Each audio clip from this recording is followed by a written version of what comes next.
अगर ये बेशुमार लोग मुझसे ये क्वेश्चन करते हैं, चाटियाँ जो रमज़ान में यूके में, यूरोप में या किसी भी जगह चाटियाँ मांगती हैं, टेलीविज़न के ऊपर आ जाते हैं और रमज़ान में या हज के दिनों में भी, तो मेरी ये पर्सनल राय है, आप इसके साथ इख्तलाफ कर सकते हैं।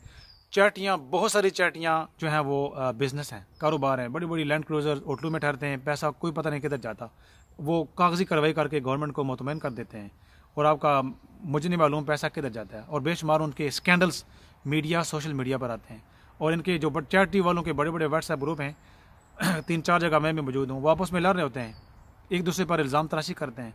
तो इसलिए चैरिटी जो बिजनेस मार्का चैरिटियाँ हैं उनसे बिल्कुल परहेज करें, बिल्कुल ना दें, don't pay to the charities. हाँ, कुछ चैरिटियाँ ऐसी हैं जो जेन्युइन हैं, आप भी जानते होंगे, जिनका आपके ऊपर ट्रस्ट हो, उनको आप लाजमी दें।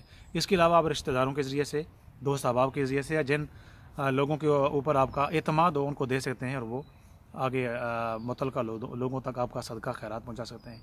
और ये याद रहे कि सिर्फ देना नहीं होता, को दे दीजिए टीवी पर दे दी नहीं, वो टीवी वाले मिलियंस एंड मिलियंस पाउंड वो तो बैंकों के अंदर रखते हैं। सही जगह पहुंचाना, सही जगह देना, ये असल चीज़ होती है।